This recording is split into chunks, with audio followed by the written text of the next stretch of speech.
What would you do with such a gift? That's a rather impertinent question, Dr. Reed. And I will do as I please. Answer me all the same. What will your first action be as an immortal? To save London, I will finance the most efficient quarantine ever seen. I will build a wall that will separate the sick boroughs from the healthy ones.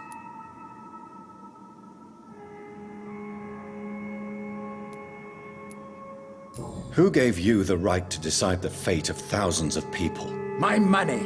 My money and my pending immortality gives me the needed authority, Doctor. I'm a businessman. I'm used to tough decisions.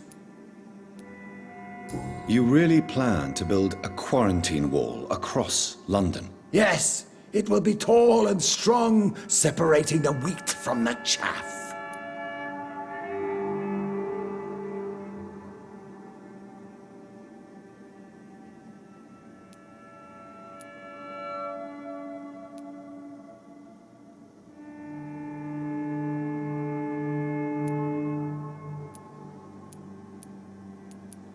Let me guess. You mean to isolate the rich from the poor? This is a desperate measure for desperate times. England must prevail, Doctor, no matter the cost. By doing so, you will also create two separate prisons. Come, sir. An eminent doctor like yourself knows that such radical measures have proved efficient in the past. Quarantine is not a bad idea, medically speaking. But I'm convinced this epidemic will not be contained by mere walls. As long as the right people are on the right side of the wall, that's all that matters. But you can't guarantee infection will not spread. Just one contagious carrier would be enough to create an apocalypse. The apocalypse is already knocking at the gate. We must be strong now. What if a new outbreak happens inside your walls? You'll have created a giant trap. That won't happen. As long as we dispose of anyone that is contaminated as soon as they are spotted.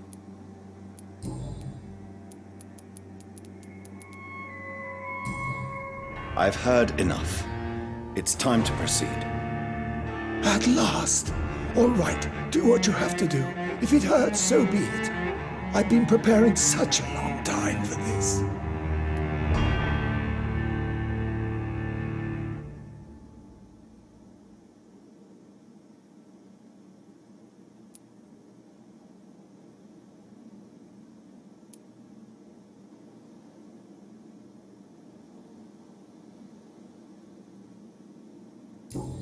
Listen to me, Aloysius Dawson. You will forget your fear of dying, for it has poisoned your mind and made you bitter and ruthless since the death of your twin brother. You don't understand. Death is oblivion, the eternal void. I know there's nothing there. I saw it in Robert's empty eyes. I saw myself in that coffin. Death is painful for those who remain, not for those who have passed. All that occult gibberish you filled your head with has made you forget this simple truth. No! Death will not claim me. I have the power and the money. I've acquired the arcane knowledge needed. I believe there is magic, there are dark forces. You will provide me my extension. Your ignorance makes you a fool. You have no idea. Look at me. Hunted like a beast, my family lost, cursed. I have not escaped death, I have become it. No, there must be a way. I don't want to go like my brother did. I have money, lots of money. Money won't ease your mind. I know you used to be a good and generous man, so I offer you the gift of peace, Aloysius. The tranquility of a true death.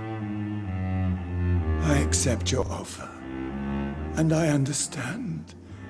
No more fear, I will die a man of dignity, and a man at peace.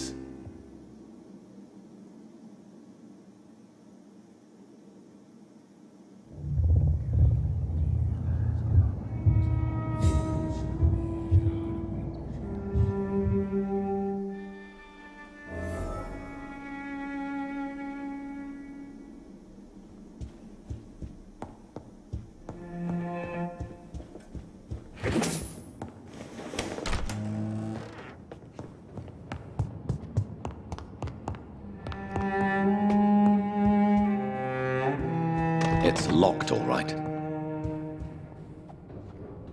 Is it done, Dr. Reed? Is Aloysius Dawson reborn, as expected? I'm afraid Mr. Dawson finally chose to embrace life and death as a mortal. What do you mean? He has overcome his fear of dying. I let him rest and wait for death to come. What? This is unacceptable. Go back there and make him the powerful Ekon he's destined to be. No, Lord Redgrave. As a doctor and as an immortal, I can't. If you wish to make him your progeny, then proceed on your own. This is an outrage beyond words. This is betrayal, pure and simple. I should kill you on the spot. You swore on William Marshall's blood. Well, get rid of me then. From now on, you're an outcast. Vanished. You are forbidden to ever appear in front of us again. Ascalon will smite you on sight, and your heart will be thrown to the rats. I'll leave you then. Have fun with your puppets and shadow plays, Lord Redgrave. Yes, go, traitor, and take that awful creature, that counterfeit of a woman I saw waiting for you, and be gone!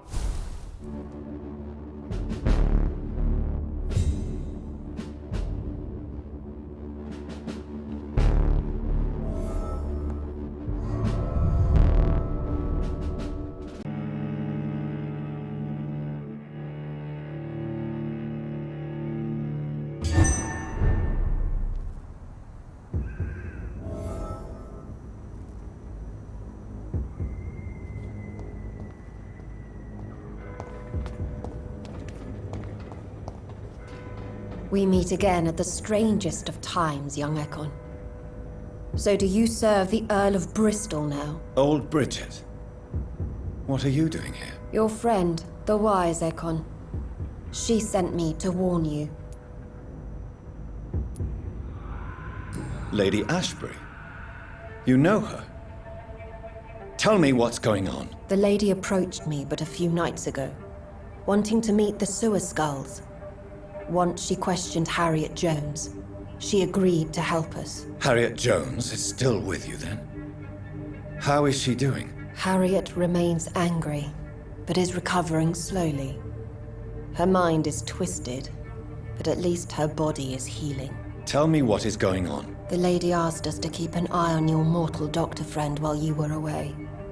We spotted the hunters. They were discussing plans to attack tonight.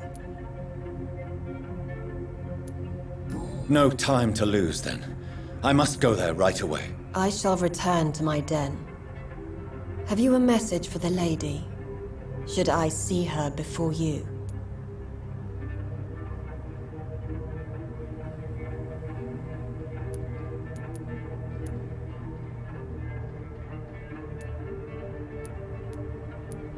Yes. Tell her I love her. Is this still unknown to her? Go now and take care, young Ekon, for the flames are rising.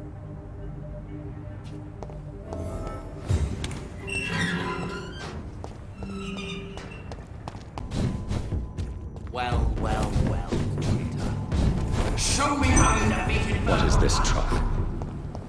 Are the vampire hunters here already?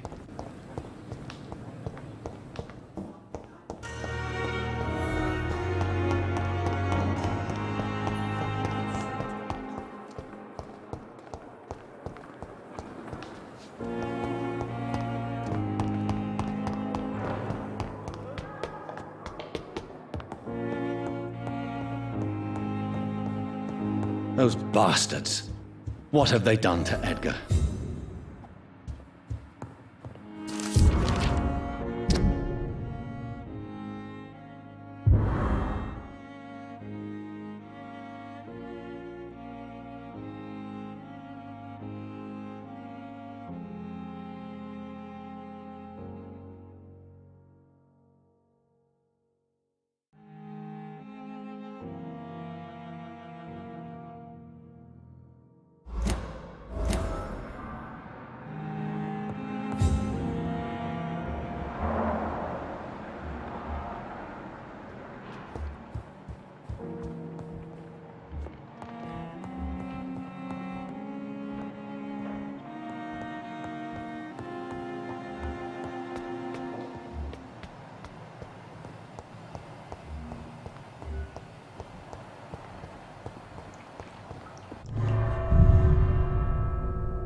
Ultraviolet curtains and orichalcum powder. Dr. Swansea's always been a resourceful bastard. I bet he never told you he had this installed in case of a vampire attack. Says a lot about how much he trusts you. What have you done with Edgar? Don't worry. We don't kill humans. Even if your friend is deserving of a little punishment for one. What are you talking about? We know everything. Swansea and you created this bloody epidemic. You aim to unleash another disaster, just like William Marshall did. No! I'm trying to put an end to it! Just like you are! You're the progeny, aren't you? Where is the monster hiding? It's still in England, isn't it? I have no idea what you're talking about. Jeffrey, please listen to me. No tricks. That shit won't work on me. We've found proof in the theater. Doris Fletcher was your first experiment. Now where is Marshall? Speak!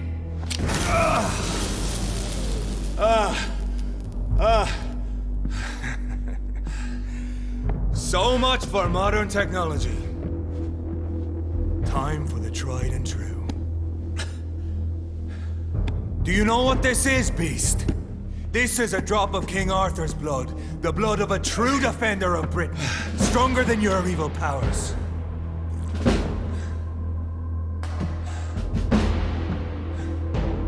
This is ridiculous. We're losing precious time.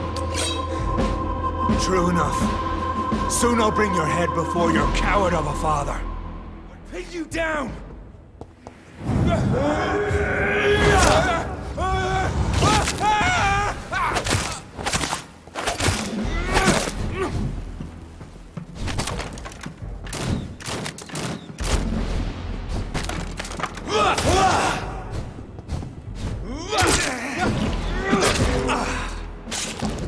Freeman prevails!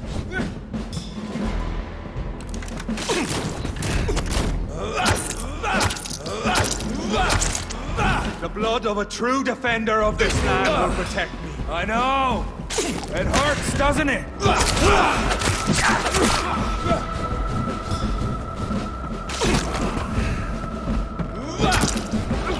Your poisonous bite is useless on me.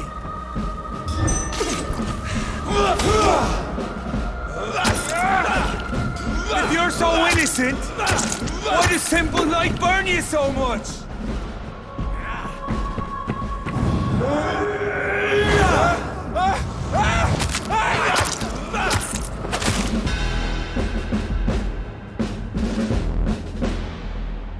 We are the guardian of justice. Priwen shall prevail. You can't accept the fact we're not enemies, can you? We always have been, and we always will be. Of all the evils that threaten mankind, your kind are the worst.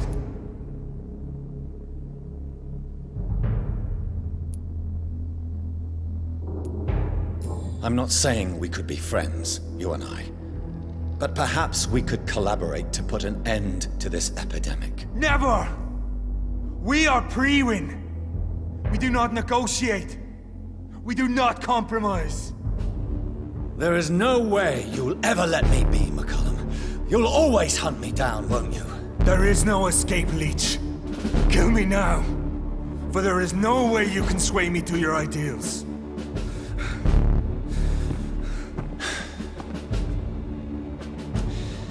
That's where you're mistaken. What do you mean?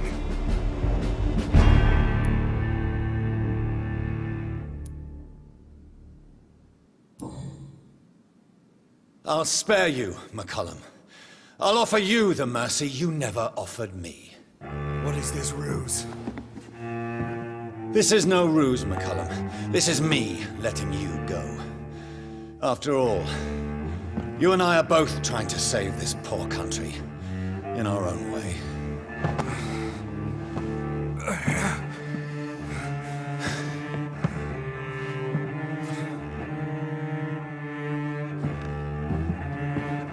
I'll kill you, Reed. Next time we meet, I'll end you.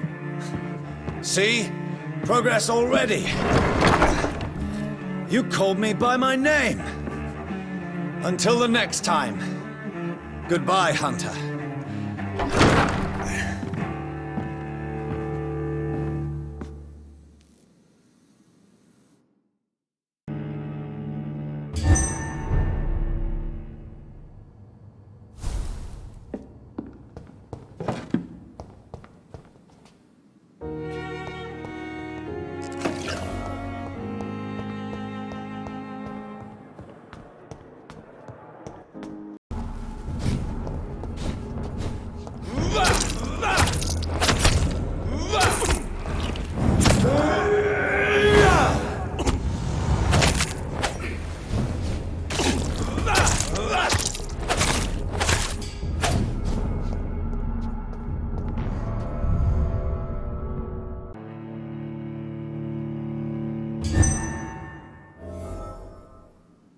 So Priwen never left Doris's theater after they invaded.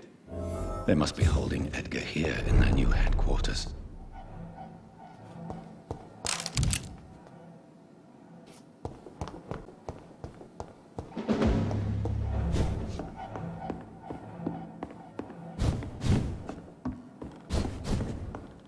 I cannot enter.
Doris Fletcher was about to become a disaster. I'm getting close to having all the evidence.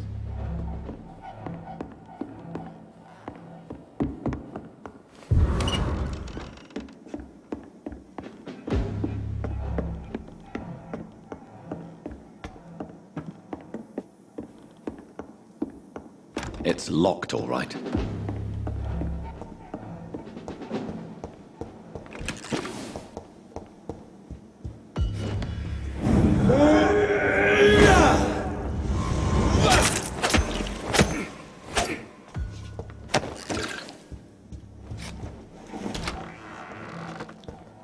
It's locked, all right.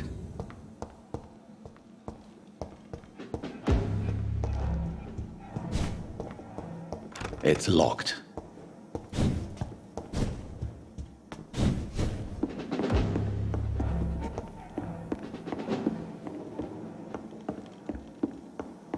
It's locked, all right.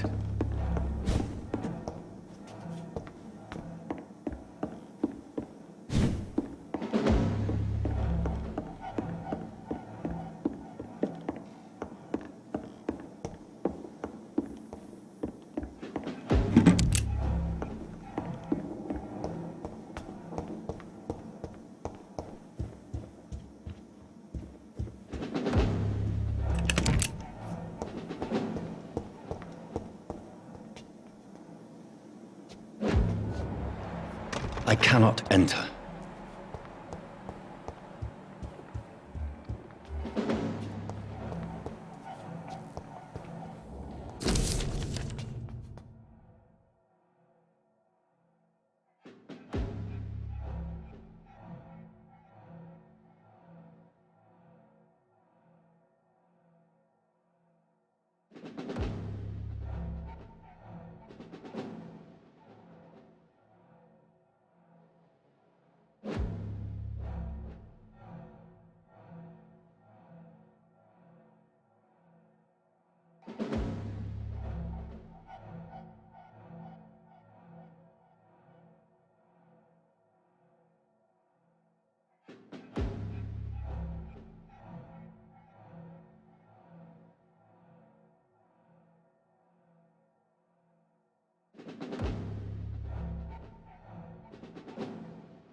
Blood of a pure heart, garlic, blood of a king. I don't understand. Perhaps this is what McCullum drank.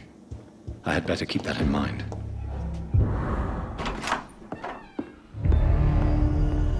Edgar.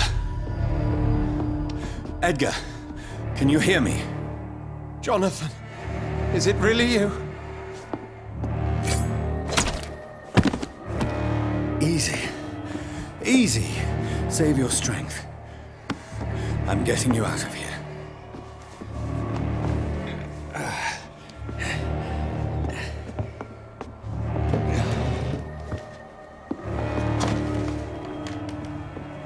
Don't try to spare me. As a physician, I know all too well when it's too late. Punctured lung, broken ribs, and internal bleeding. An accurate diagnosis, wouldn't you say? Edgar, what happened? They wanted me to confess. Beat me black and blue. Geoffrey McCullum ambushed me at the Pembroke Hospital. He was convinced you and I were responsible for the Skal epidemic.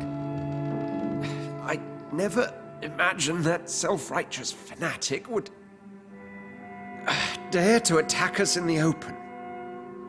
What became of him? To prove him wrong, I let him go.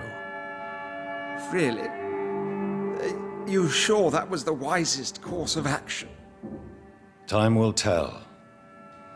The most intriguing part of his accusation was that you and I were the pawns of some ancient vampire. William Marshall.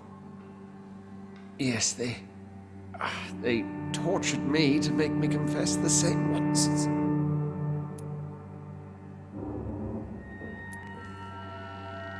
I think you're hiding something, Edgar. What do you mean? William Marshall, for example. You speak of him as if you know him. How is that? Jonathan, I cannot say I'm ready for another round of questions.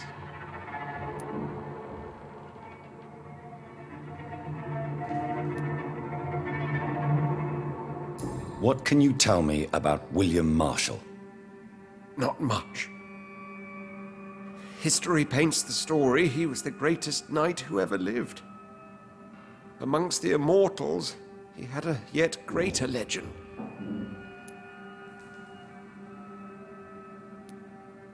Why is the Guard of Priwen so obsessed with him? He was the only ancient vampire to escape the first great hunt launched by the Guard of Priwen in 1854. They believe he's an evil creature plotting his return. Why would he deserve such a reputation? I cannot say. The Brotherhood of St. Paul's Stole has next to no intelligence on him. All I know is that he's supposed to be the oldest of all the British vampires. Why would the Guard of Priwen believe you and I created the vampire epidemic? Maybe due to our profession. Because I offered you shelter in my hospital. While investigating the epidemic, I read some of McCullum's findings. I think you have some explaining to do. I have nothing to hide, Jonathan. Nothing at all.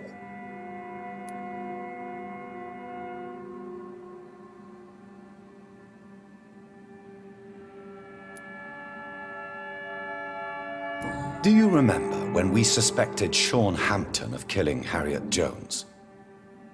Yes. The terrible episode that came as a shock to us all. Harriet Jones faked her own death. When I found her in the sewers, she confessed she wanted everybody to pay for what happened to her. That woman was extremely bitter, full of hatred and festering anger. Do you know Doris Fletcher's real name? No, I'm afraid not. Her real name was Doris Jones. She was the daughter of Harriet Jones. What do you want me to say, Jonathan? Doris Fletcher visited her mother at the Pembroke Hospital. That's how she first got infected. I know nothing about that. Miss Fletcher once came to visit the sick. That is all I know. No, Edgar, there is more. Doris Fletcher was Harriet Jones's daughter. They exhibited the same symptoms: blind hate and strong physical mutation. What does this sad story have to do with us?